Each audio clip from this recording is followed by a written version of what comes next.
Alright guys, we're gonna do Spider-Man and Red Sonja from Marvel Dynamite 4 of 5, cover by Michael Turner, and you think, oh man, this is gonna be good, right? If you are new to this channel, trust me, this book is trash. If you want to know what's going on, read all of my other reviews. It's utterly trash. So yeah, Michael Turner's art is completely wasted on this particular book, and the designs of... I didn't even notice, but this is design. Okay, I'm going to show you. So, yeah, I'm going to come back to this crap later. I just noticed it, by the way. So, we have Spider-Man and Red Sonja, who is basically MJ, because, well, read the story. Battling some of the foes of Spider-Man. So, we have here Hobgoblin, who is basically himself, except that he rides on a giant... Fledermaus bat. We have Scorpion, who's just a giant scorpion and with a body of a man. And here we have the Lizard that is basically himself, but a little bit different. Now you go to these characters and you see, oh man, this looks great. He has some armor on, right? He has some kind of a helmet on. He has some spikes on his tail. And here we have the Lizard that looks cool with, you know, cool clothing on. And then we have the Hobgoblin, and I think, okay, this is a cool medieval sorcery demon-like rendition of Hobgoblin, instead of, you know, the Hobgoblin that looks exactly the same. I mean, I don't get it. If you have designs like this, why don't you just copy it and put it in the book? It's just so bad. Anyway, so the whole fighting, there's barely any fighting in it, although you see a lot of action, but Spider-Man doesn't do anything. He just jumps over people and invades. He doesn't punch or use his webs, you know, shooters or that. I mean, look at the Scorpion. Look how uninspiring and boring it looks. All right. Also, the coloring is completely off, in my opinion. It's way too oversaturated. I'm going to show you a couple of pages later. We have Rubi here, who is helping people, and yeah, okay, fighting, right? The story is as basic as you can get. So, like I said, Spider-Man is constantly taking out while Red Sonja is, you know, taking charge, being a girl boss. Don't get me wrong, I love Red Sonja, but they need to be in hands of people that actually know this character and can write this character. And just like with Conan, you know, when Marvel had the Conan IP not so long ago, I don't talk about 80s Conan, or, you know, that's not the IP that I'm talking about. They do not really know how to handle these characters. They think, oh, just throw it in there and then, yeah, we work a story around that. Anyway, so yeah, Hobgoblin, who is not Hobgoblin in this particular scene here, is taking her. Okay, well, okay, Spider-Man just punches it, but then he misses somehow. Well, he's not missing, he's just, how do you say, touch his arm. That's it. And it's like I said, the story is as basic as you can get. And then suddenly, Hobgoblin, and you barely see his face, which is weird. I mean, he's one of the most, you know, important or dangerous, you know, from back in the day, and very popular supervillain of Spider-Man, but you barely see his face. It's just, I don't know, he has some kind of a demon face here.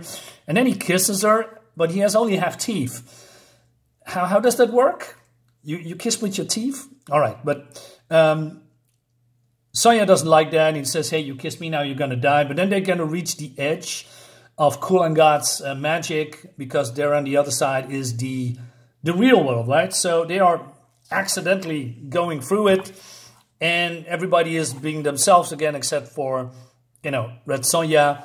And like I said, do you see any noticeable changes except for the glider of Hobgoblin? I mean, he's exactly the same. Why not make him like this? This is way cooler. I don't get modern comics, man. I really don't get it. Well, it's not really modern comics. I mean, this is from, I believe, 2008, 2007. Let me check real quick. 2008. And, you know, I complain about the coloring and, you know, in almost every issue, because I believe this is one of the, you know, digital coloring was, I think, a little bit new here. Or these people do not know how to color. I'm not entirely sure. But it's way too dark and some parts way too oversaturated. So there's not really a good balance, in my opinion. Anyway, so then this idiot of a cop says, "Is that the Green Goblin?" Really, dude? Really? Does he look like the Green Goblin? Why he has blue and orange on it? Are you? Who writes this stuff? Well, do I want to know? Probably not. Michael Avon. I forgot. This is, I believe, just a cash-in.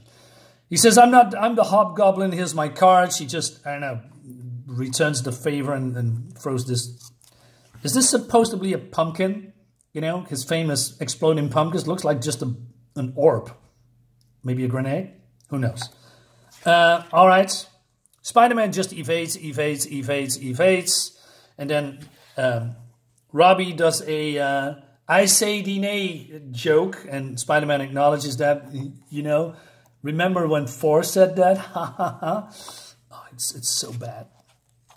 And then we have, oh no, it's Kulan Venom. That's how they call him. The worst name in villain history. All right. I remember when Venom was actually a very cool villain, right? Instead of, I don't know, we have so many Venom stories that it's basically Venom is becoming the Deadpool and the Wolverine of comics. He's everywhere, and we have so many Venom stories that it's basically all of the same, that all of these symbiotes are taking over heroes and villains, and they do barely anything with that, right? They're just taking over, and then what? It looks cool, I guess, but it doesn't do anything. It doesn't really... do they have extra powers then? You know, do they use the Venom powers? Can every villain and hero become invisible or, you know, transparent? Or, you know, because that's one of his powers, right? I bet these creators forget that part.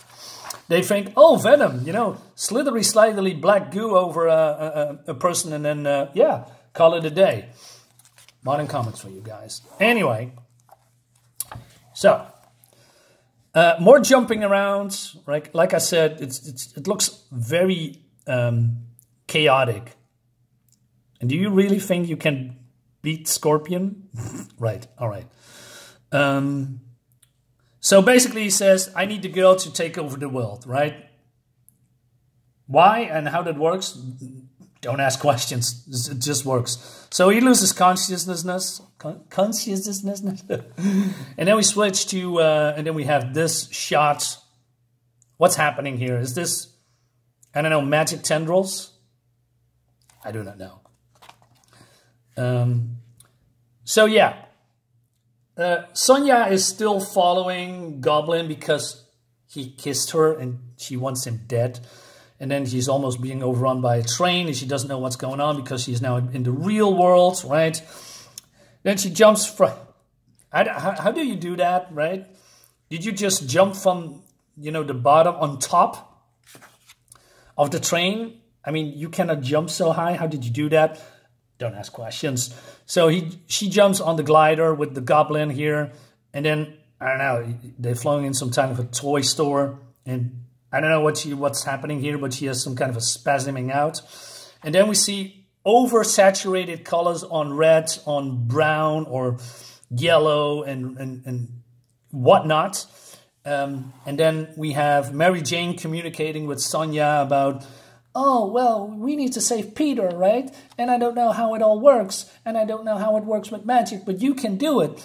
Maybe you should help Peter, right? Forget about me. Blah, blah, blah, blah, blah. Right? And then we see some kind of a flashback, which we already seen somewhat here. You could put it in here. You could make this particular thing smaller so that you can put all of these stuff in here, but, you know, wasting extra pages. All right. So Hobgoblin just has her flying around. Why don't you just kill her? Why don't we see his face? Right? What does he say? Too bad I have to kill you. Why don't you just kill her, choke her, throw her off a bridge, right? But then it's just flying around. Oh, we have a bridge. Was that supposed to be the Green Goblin, Gwen Stacy thing? We don't know because it's not being communicated with us. So, and then, I don't know, she just overpowers him and she almost decapitates him. So, tell me again when Hobgoblin is becoming such a weakling that he's just been taken out with a woman with no powers while he's battling Spider-Man and other, you know, super-powered heroes.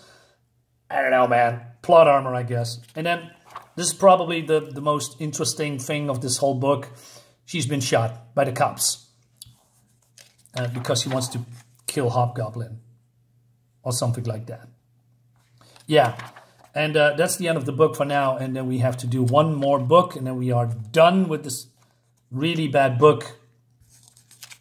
What is this? Is this Creed? I don't want to know. Guys, this is trash. But you already know that. I think this could be fun, but the execution, I don't know, man. The whole Kulan Gath thing. He's basically more on the side. You know, he pops up whenever he wants, but he's not.